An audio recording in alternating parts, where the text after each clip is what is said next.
Sandeep Warrier BJP വിട്ട് കോൺഗ്രസിലേക്ക് വരുന്നത് എന്തിനു വേണ്ടിയാണ്?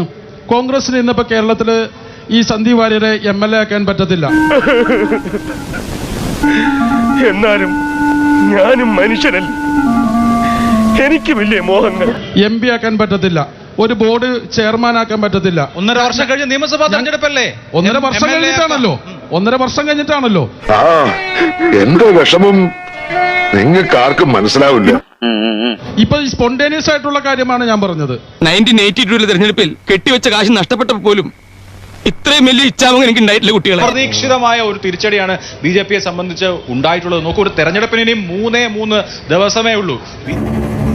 എന്നിട്ടും കെട്ടിയെടുത്തു എന്ന് വെച്ചാ ജാതകദോഷം മാറിയില്ലെന്നർത്ഥം. BJP-യുടെ ആശയം പ്രചരിപ്പിച്ചുകൊണ്ടിരുന്ന പാലക്കാട് ജില്ലക്കാരനായ സന്ദീപ് മറുകണ്ഠം ചാടുന്നു. മൂത്താൻതറയിലടക്കം ഇതുണ്ടാക്കുന്ന കോളിളക്കത്തെക്കുറിച്ചുള്ള നെഞ്ചിടിപ്പ് ഇപ്പൊ ഉണ്ടോ പ്രശാന്തിന്? ചേട്ടന്മാരെന്ന് അറിയട്ടെ, പറയടാ. പറയാൻ ഭാരതീയ ജനതാ പാർട്ടിയെ സംബന്ധിച്ചിടത്തോളം ഇതൊരു വിഷയമേ അല്ല.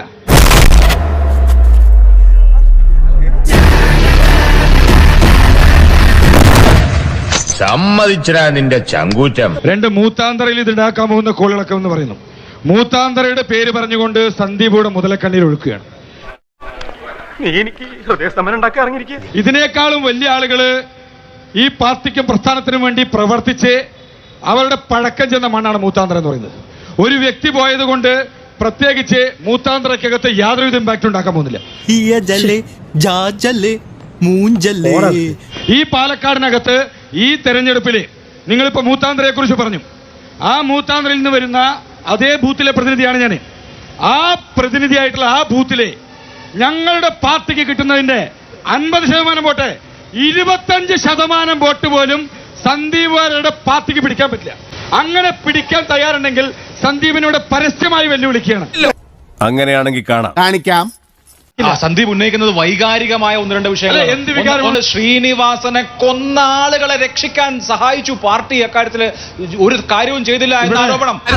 ഇനി കണ്ടത്തിൽ ഇറങ്ങിയില്ല. അതെന്താ അങ്ങനെ? ഇവിടെ ബലിദാനികളുടെ പേര് പറഞ്ഞുകൊണ്ട് ഒരേ സമയത്ത് ഉപദേശിക്കലും ഊക്കലും ചെയ്യുന്ന പരിപാടിയാണ് സന്ദീപ് വാര്യർ കാണിക്കുന്നത്.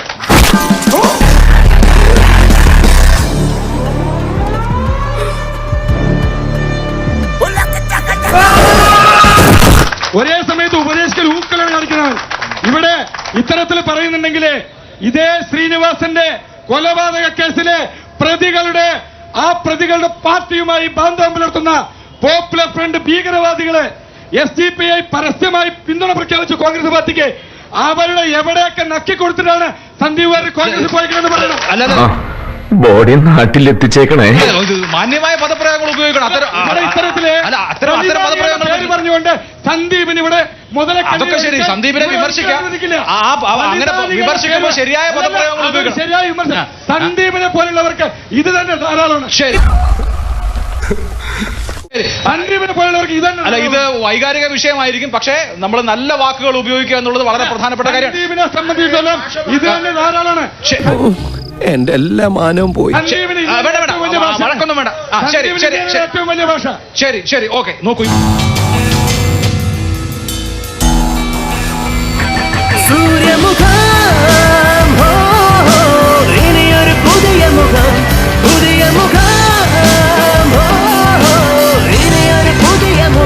തന്നെ താൻ അറിഞ്ഞില്ലെങ്കിൽ പിന്നെ താനേ അറിഞ്ഞോളും.